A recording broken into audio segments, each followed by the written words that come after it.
Entonces, vamos acá, entonces, a iniciar la grabación para continuar con la clase de hoy. Hoy, en Ciencias Naturales de octavo básico, eh, seguimos en la unidad número 1, ¿ok? La cual habla de la biología, la nutrición y la salud, ¿ok? Sin embargo, seguimos dentro del objetivo de aprendizaje número 7, en el tema número 13, que habla de los requerimientos nutricionales.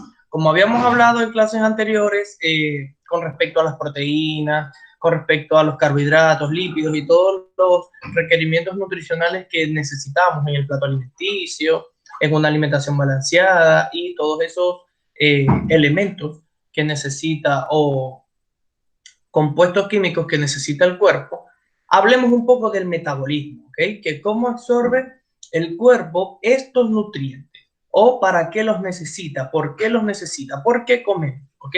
Y vamos a hablar un poco de lo que es el metabolismo. El metabolismo se conoce como un conjunto de transformaciones químicas que se efectúan constantemente en las células de los seres vivos.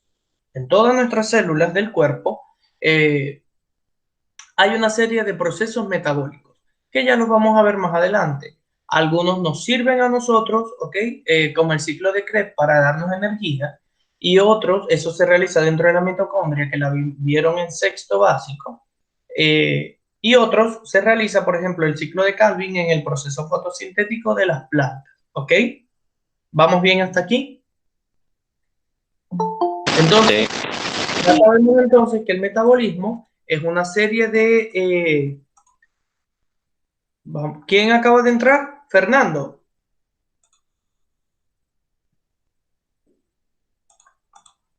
¿Quién acaba de entrar? Yo, Fernando Ramírez. Fernando, ok, Fernando. Eh, ya sabemos entonces que el metabolismo es una serie, ok, de transformaciones químicas que ocurren dentro de la célula de los individuos, ¿ya? El término metabolismo lo acuñó en el siglo XIX un fisiólogo, ¿ok? Un médico fisiólogo, no sabemos si es médico, pero era un científico fisiólogo que trabajaba con respecto a todo lo que hacía dentro de la célula. Se llama Theodor Schwarzman, ¿ok?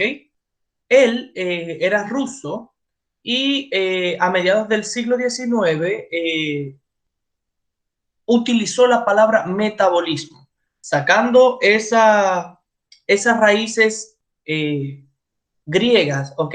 Por ejemplo, metabol significa cambio, ismo, que es la palabra completa, metabolismo, significa cualidad. Entonces eran como que las cualidades de cambio que estaban dentro de la célula. De esta manera, ese científico conceptualizaba que las cualidades de los seres vivos para transformar algunas sustancias a través de complejos procesos químicos que hay dentro del interior de la célula. ¿Ok? Este científico sabía que dentro de las células se realizan procesos metabólicos o procesos fisiológicos, ¿ok? Para generar productos, ¿ok? Es como una fábrica donde entra una sustancia, esta lo procesa y sintetiza un producto, produce, valga la redundancia, un producto, ¿ok?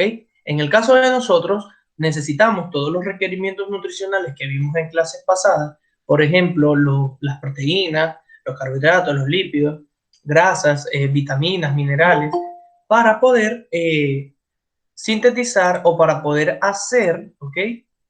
Todo este tipo de procesos metabólicos dentro de la célula. Ya sabemos entonces que dentro de la célula se realizan estos procesos metabólicos, ¿ok? Y que el metabolismo no es más que el conjunto de transformaciones que se realizan a partir de otras sustancias, ¿ok? Procesos químicos que se realizan dentro de la célula. Entonces, ¿cómo funciona el metabolismo? ¿Ya? ¿Para qué sirve? ¿Cómo funciona? Primeramente debemos saber cómo funciona. El metabolismo es un proceso que transforma, que ayuda a los organismos a transformar hidratos de carbono, proteínas y grasas y otras sustancias que habíamos hablado como las vitaminas y los minerales, ¿ok? Eh, Esta transformación produce calor, dióxido de carbono, agua y detritos, ¿ok? Con el fin de producir energía en las transformaciones químicas esenciales para el organismo y desarrollar la actividad muscular y la actividad fisiológica del cuerpo. para resumir el tema, ¿cómo funciona el metabolismo? El metabolismo, como les dije, funciona como una fábrica donde entran los hidratos de carbono, que son los carbohidratos, ¿ok? O los azúcares, las proteínas, que son los aminoácidos en dado caso, o las carnes, las grasas, ¿ok? Vitaminas y minerales, entran a la célula, que es aquella fábrica imaginaria que estamos pensando, y producen calor, dióxido de carbono, agua y detritos para generar energía, ¿ok? Esta producción química o estas reacciones químicas que se realizan dentro de la célula producen la energía que nos sirve a nosotros para desarrollar nuestras actividades, tanto allí dice muscular, pero no es solamente la muscular, sirve para desarrollar nuestra actividad muscular fisiológica, ¿ok? Y también nuestra actividad física. Por eso dice muscular. La actividad metabólica comprende la absorción, transformación y eliminación de sustancias. Entonces ya sabemos que de esas sustancias que estamos hablando, carbohidratos, lípidos y todos esos nutrientes, los absorbe, los transforma a través de los procesos, ¿ok? Y elimina algunas sustancias que no necesitamos para que la célula pueda cumplir sus funciones enérgicas o energéticas y de síntesis, o sea, de producción, que era lo que hablábamos. En la fábrica entra la proteína, entra el carbohidrato o entra cualquier tipo de nutriente, es transformado a través del calor, a través del dióxido de carbono o varios ciclos que se realizan dentro de la célula, ¿ok? Desechan algunas sustancias como el agua, por ejemplo, y luego obtenemos algún producto como la energía o ATP, que es muy importante para nosotros y nuestro día a día. ¿Se entendió más o menos cómo funciona el metabolismo entonces? Sí. Sí.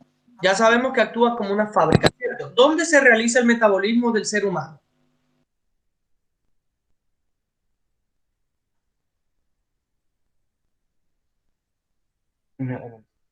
¿Dentro de dónde? En la célula. En la célula. El metabolismo del cuerpo humano se realiza dentro de la célula. ¿Y qué necesitamos para que estos procesos inicien? Todos los nutrientes, ¿verdad? ¿Cuáles son los nutrientes? Están allí en la diapositiva. Hidratos de carbono, ¿cuál es otro que lo habíamos visto en clases anteriores también? Proteínas, ¿cuáles son los otros?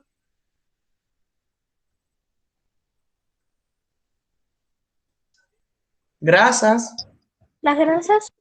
sí, vitaminas, ¿qué otro? Minerales. Minerales también los necesitamos, ¿cierto? Ahora, si pasamos entonces de esa fábrica imaginaria, sabemos que tenemos dos fases, ¿ok? En esa fábrica imaginaria que tenemos, que sabemos que realiza el metabolismo, hay dos fases, la fase anabólica y la fase catabólica, ¿ok? Hay dos fases.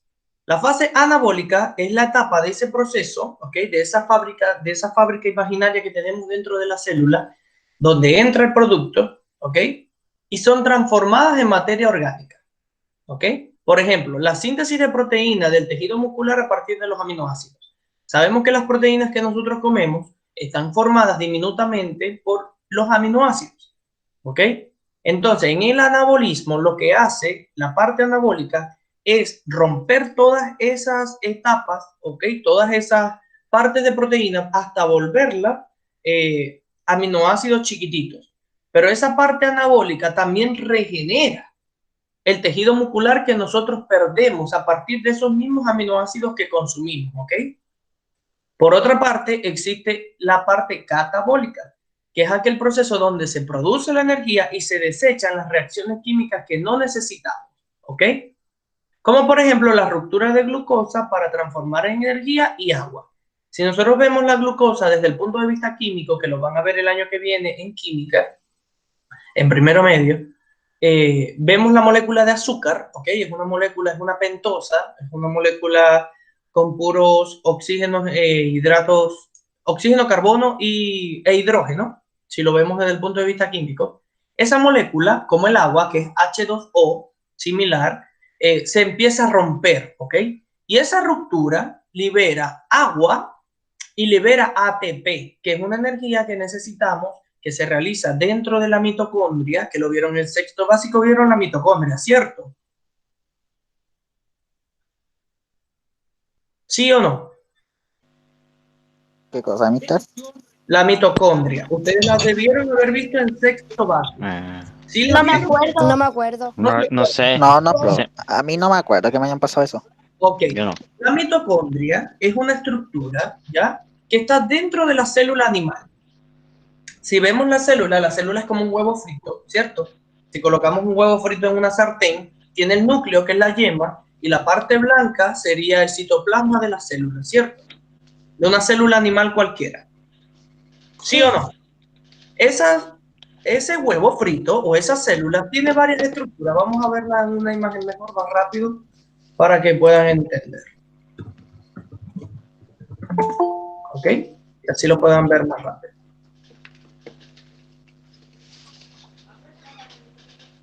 Aquí. Vamos a aceptar a su compañera Isidora, que va llegando. ¿Ok? Sin embargo, cuando hablamos de la célula animal, acá, por ejemplo, vemos el huevo frito. ¿Ok? La parte azul es la clara del huevo y la parte amarilla es la parte de la yema. ¿Ok? Sí. Si vemos esta estructura de la célula animal, vemos algunas cositas que se llaman mitocondrias, que son estas cositas que parecen una viadeza. ¿Ya? Estas mitocondrias son las encargadas de hacer el proceso de formación de ATP. ¿Ok? Esa formación de ATP se realiza a través de este proceso, ¿ok? De un ciclo que se llama el ciclo de Krebs, donde cada una de estas estructuras absorbe ese azúcar, ¿ok? Absorbe ese hidrato de carbono o ese compuesto químico, lo sintetiza, ¿ok? Y a partir de la unión de un grupo fosfato, de un grupo conformado por el elemento químico fosfato, realiza un proceso químico que lo tienen acá en la diapositiva, ¿ok? Realiza un proceso químico que se llama ciclo de Krebs, donde se libera esa energía, ¿ok? Y se libera también agua, ¿ok? Y CO2. Por eso es que nosotros cuando respiramos y exhalamos, producimos también el CO2, ¿ok? Sin embargo, esto lo vamos a ver muy, muy, muy bien en segundo y cuarto medio. Pero por ahora se los voy a explicar muy resumidamente para que no se enreden tanto, ¿ok? Cada una de estas letras... ¿Cómo? Profesor, tengo una pregunta. ¿Qué es CO2? CO2 es dióxido de carbono. Es un gas que nosotros expulsamos después de la respiración. Cuando nosotros exhalamos aire, o sea, botamos el aire, botamos CO2, que es nuestro desecho. ¿Ok? Pero, por ejemplo, las plantas necesitan el CO2 para vivir, para realizar su proceso fotosintético. ¿Ok? Pero mucha cantidad de CO2 también causa contaminación. ¿Ok? Por eso los carros producen monóxido y dióxido de carbono, el humo de los autos. Y tanta cantidad crea la contaminación y lógicamente es malo para los seres humanos. ¿Ok? Cuando hablamos de los tipos de metabolismo y sabemos que existe el metabolismo catabólico y anabólico, también hablamos del metabolismo aeróbico y anaeróbico. El metabolismo aeróbico es el que implica la obtención de energía a partir del oxígeno. ¿Ya? Perdón. En ese compuesto que les estoy hablando del ciclo de Krebs, que necesitamos los hidratos de carbono, lógicamente van adheridos a ellos moléculas de oxígeno. ¿Ok? Entonces, cuando hablamos de un metabolismo aeróbico, quiere decir que necesita el oxígeno para poder realizarse. ¿Ok? Y cuando hablamos de un metabolismo anaeróbico, ¿ok? Quiere decir que no necesita oxígeno para realizar ese tipo de metabolismo. Como por ejemplo el ciclo de Calvin. El ciclo de Calvin también nos da energía a partir de los hidratos de carbono, ¿ok? Por eso ven allí que dice, por ejemplo, ribulosa, bifosfato, por ejemplo, aquí dice 6 ribulosa bifosfato, 1,5 bifosfato. Acá tenemos un azúcar, que es una ribulosa, así se llama ese tipo de azúcar, de 6 carbonos, ¿ok? Pero eso no lo van a entender ahora sin ver primero química. Entonces vamos a hablar muy por encima, ¿sí? ¿Me van entendiendo por ahora? Sí. Ok, Sí. entonces si nos devolvemos, sabemos que el metabolismo está compuesto por dos fases. El anabolismo, que es aquella que nos ayuda a regenerar nuestras partes del cuerpo, ¿ok? A partir de esos nutrientes que nos comimos. Y el catabolismo, que es aquel que hace todas las sustancias o procesa todas las sustancias que nos comemos en reacciones químicas para poder regenerarnos nosotros, ¿ok? Dentro de ese metabolismo catabólico, que es el que hace la ruptura de los componentes químicos, existe el anaeróbico y el aeróbico. ¿Cuál es el aeróbico? ¿Qué necesita el aeróbico? Este que está aquí. Oxígeno. Oxígeno. ¿Y el anaeróbico qué necesita? Solo los componentes, ¿cierto? No necesita oxígeno. Sí. Entonces, en ambos procesos se tiene lugar dentro de la célula tanto la síntesis, que es el anabólico, como el catabolismo, que es la degradación, ¿ok? Ya habíamos hablado que el anabolismo, en esta diapositiva que está aquí, el anabolismo es el que nos ayuda a regenerar las cosas, por ejemplo, la síntesis, ¿ok? Síntesis es producir, síntesis es hacer. La síntesis de proteína, por ejemplo, muscular, cuando hacemos ejercicio en educación física, ¿ya? Nuestros músculos normalmente tienden a romper las fibras musculares, ¿ya? Y estas fibras musculares están hechas de aminoácidos. Pero esos aminoácidos no pueden llegar a ese músculo si antes no pasan por el catabolismo, ¿ya? El catabolismo rompe todas esas moléculas chiquititas para hacerlas más pequeñas y que puedan llegar al músculo, ¿ok? A través de ciertos procesos, ¿sí? ¿Sí o no? Sí. Sí. Como el ciclo de Krebs y el ciclo de Calvin, que esto no es más que procesos en donde se obtiene energía y se desechan algunas sustancias que no necesitamos, como por ejemplo el agua y el CO2, ¿ok? O el dióxido de carbono. Eso es lo que necesitamos saber. Por último, tenemos una actividad del día de hoy que es súper sencilla, es una sopa de letras donde debemos encontrar 8 palabritas, ¿ok? Las cuales hemos hablado durante la clase y colocarlas acá en este escrito que está en esta última diapositiva, ¿ok? Entonces, a partir de ahora les voy a publicar en el Classroom la actividad de hoy, que la pueden entregar hasta las 4 de la tarde, aunque son las 2:30, hasta las 6 de la tarde, ¿ok? Hasta las 6 de la tarde pueden entregar la actividad, es esa sopa de letras solamente, donde ya sabemos toda, que debemos descargar la guía, enviarla por el Classroom, ¿ya? Y la pueden entregar hasta las 6 de la tarde. ¿Ok? Ya tienen publicada la guía. Entonces, vamos al Classroom, podemos descargar la guía aquí en actividades, ¿ya? Tenemos acá la clase número 13, la descargamos, lo abrimos en otro enlace y nos va a salir el icono de descarga, ¿ok? Modificamos, colocamos el nombre y buscamos las palabritas en el PowerPoint. Y luego la subimos al Classroom para que sea asignada como correcta, ¿ok? Al Classroom. Ya. La clase de hoy la podemos dejar de grabar porque ya hemos terminado, sin embargo, nos vamos a quedar nosotros para hablar con respecto a las